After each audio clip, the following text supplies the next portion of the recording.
Hello, class. Welcome back to Business Law. We are going to be talking about law. What is the law? Where did it come from? Where did it go? I don't know. We better ask Cotton Eye Joe. Let's see here. What is the law? Black's Law Dictionary. This is a dictionary every single law school student would own in law school, and it's going to give you the legal definition of different terms that we use colloquially or we use in everyday life that might have a mildly different meaning inside the law.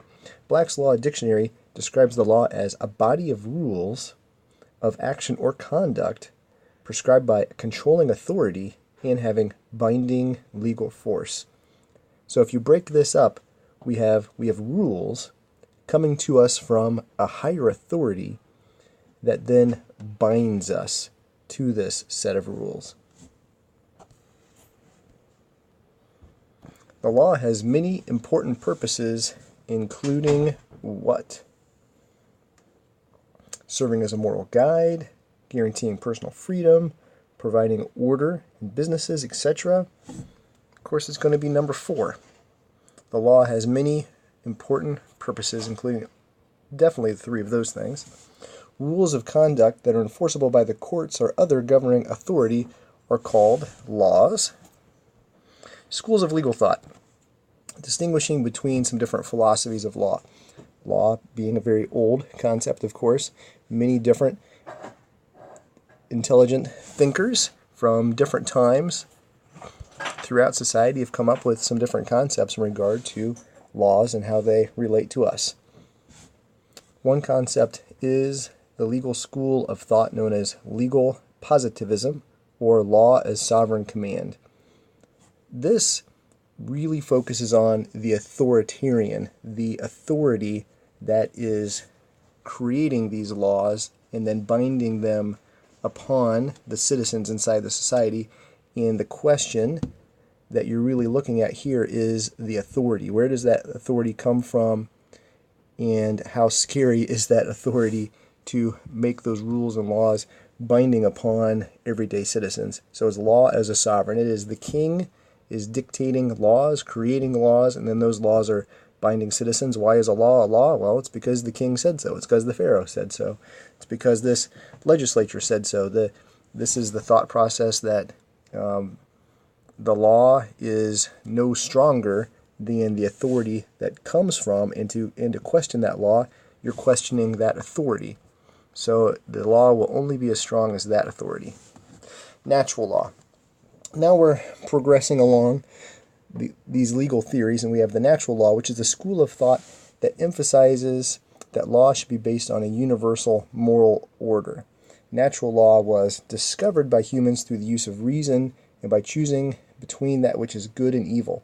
Natural law is the concept that humans can choose and do have the ability to decide whether or not an action is good, whether or not an action is evil.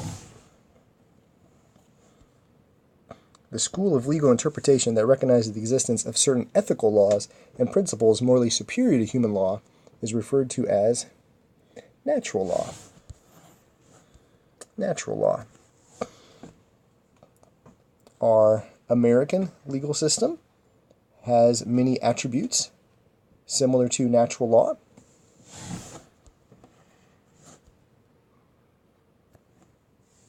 As well as another legal theory known as positive law.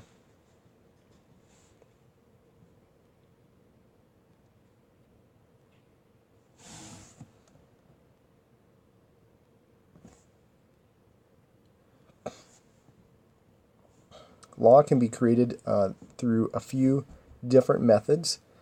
So we've seen throughout time, law has been created through what is known as common law, which is judge-made decisions. And this was happening where judges began to write down and legal thinkers began to write down the decisions judges were making. And then when a similar dispute would come up before the judges, people would point to another decision and say, well, Judge, isn't this just like the time Larry stole Hannah's sheep? Shouldn't we have the same result here? All the facts seem very similar. Shouldn't you decide the case the same? That's the concept of common law.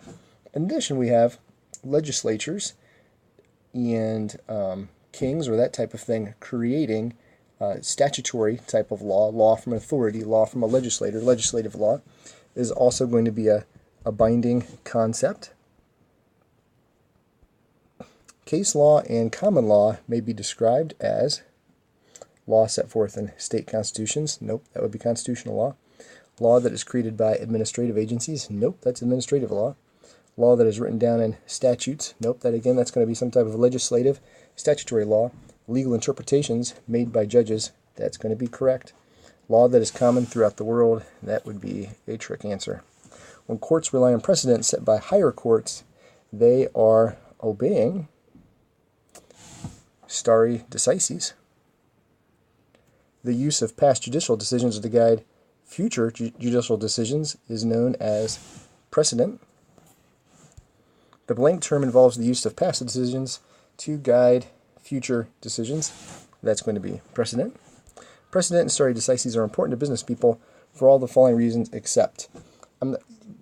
Look through these, pick the best answer, but this concept is important for business people because business people need to understand when they make a decision, potentially what is the legal outcome going to be, what's their legal risk, what's their best course of action to take, and what's the result going to be if they end up in a courtroom, they draft a contract a certain way, produce a goods a certain way, tell their delivery truck drivers to drive a certain way.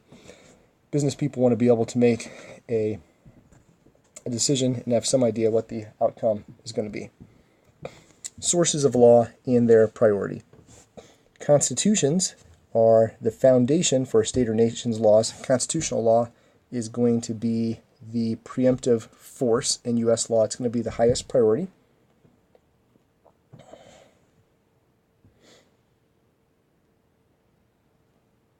Then after that, we're going to have statutory law. Statutory law is going to be binding, is going to have the next highest priority after that. And then we're going to have common law judicial decisions having the lowest priority. The supreme law of the land and the foundation for all laws in the United States is the U.S. Constitution. The purpose of constitutional law, both federal and state, of course states have their own constitutions as well, is to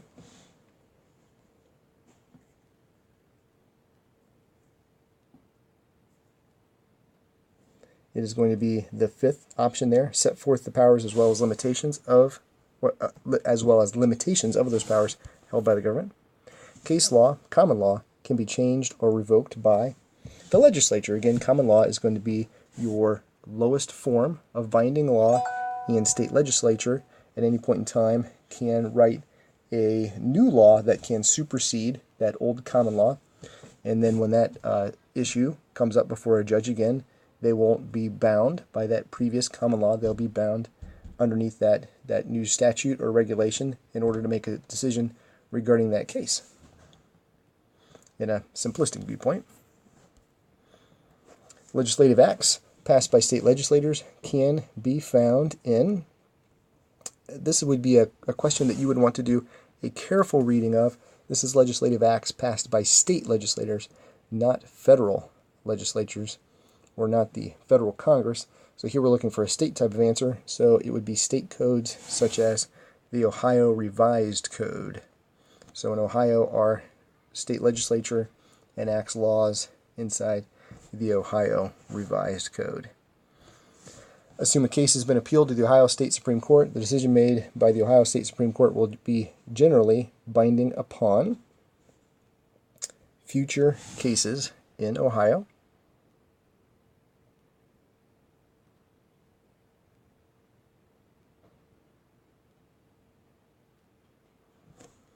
I'm sorry, it would be the first selection there. The decision being appealed, of course, the case before the Supreme Court will be decided by them and future cases in Ohio. The main sticking point of this question here is the Ohio Supreme Court is going to be binding only upon Ohio courts. So Indiana can be free to decide that issue in the way that the Indiana Supreme Court or higher court would, however they would interpret the issue. The Ohio Supreme Court is not going to be binding upon them, and also it's not binding upon past cases. You're not going to overturn it's impossible to overturn past conduct or to set parties in a different stance than what was already decided. So an Ohio State Supreme Court decision will only affect that particular case before them and future cases. This would make sense because if 10 years ago someone had a personal injury action at McDonald's and McDonald's had to pay out $10 million, but then 10 years later the law slightly changes or common law changes or whatever it is, and if that particular case was again in front of the court, they might decide it differently, like there would be a lesser amount or no amount possibly due. But those dollars have already changed hands. It would be near impossible to go back in time to all these different cases and make a different result, make everyone switch money back around or switch actions back around or force new things. It would be impossible for people to move forward. People need to be able to rely on decisions. That's why past decisions, you're not going to change past actions. Past money changed hands. Those past decisions are going to stand, but going forward, as that issue comes into the court, it would be, of course, decided differently. The blank is a significant body of law governing commercial activities, including sales, banking, and warranties. The Uniform Commercial Code, this is going to come up in contracts law, is going to be the answer here. The UCC is going to be the body of law governing commercial activities. The type of law involved in comparing laws between the U.S. and foreign bodies is going to be comparative law. Excellent. Well, we had a short one. Everyone, thank you so much for listening in, and I wish you good luck on your quizzes, your discussions, and the upcoming midterm. Take care.